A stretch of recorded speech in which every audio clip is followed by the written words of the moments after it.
This is what's so wild, right? So over 10% of Biden voters, according to surveys, not only did not know that the Hunter Biden laptop story was a thing because of how suppressed it was, they said if they had known about it, they would not have voted for Joe Biden.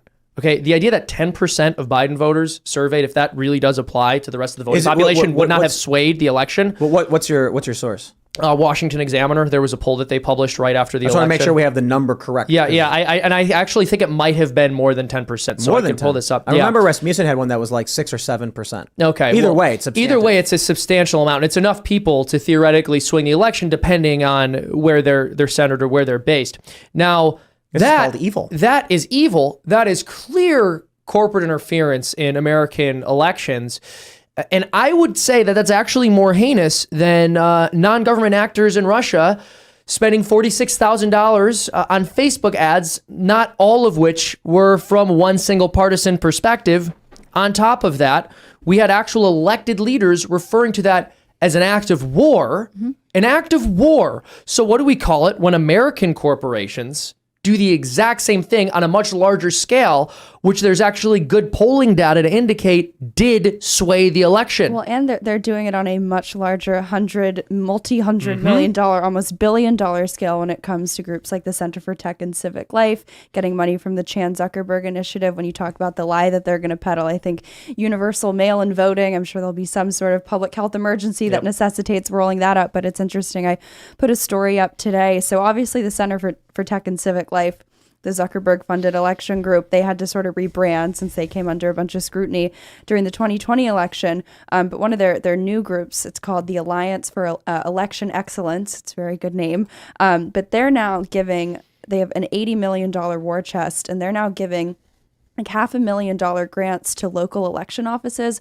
across the country. And they're buying them, catch this, office space to store mail-in ballots and to also store election tabulation machines. So they're up to their old tricks. Nice of them. So I know, I'm sure, very altruistic. Anything Mark Zuckerberg does is marked by altruism. And if it's not altruistic, it was an accident. Of course. He did it. And he's really sorry. And he's really sorry. Sorry you found out. Sorry. Yeah, they all just simultaneously Remember, he slipped on these said he banana wasn't peels. gonna give any money to the 2024 election cycle. He's like, yeah, me and my wife, like, peace out, we're done.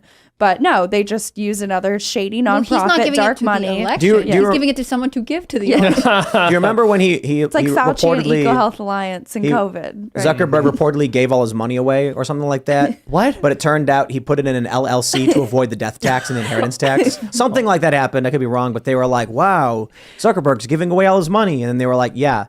To a company so that when he dies, it doesn't get taxed at 50%. Yeah, it was like the Patagonia thing. Their founder was like, we're going to give all of our money away. And it's like, oh, actually, they get a huge tax credit for doing this. Right. They're not here to save the planet. They're here to help themselves. And the sad thing is, if he said he was doing it to avoid taxes, it would be way cooler, right? Like, I might actually appreciate that. If he's going to lie about giving it to the poor, okay, well, you're a slimy guy. You're lying about giving money to the poor. If he was just honest about it, look, this horrible government that does horrible things and is going to spend this money on nonsense isn't going to get a penny of it. I'd go, yeah, I get it. I understand. They all do this. These wealthy individuals will be like, I'm going to donate 99% of my money.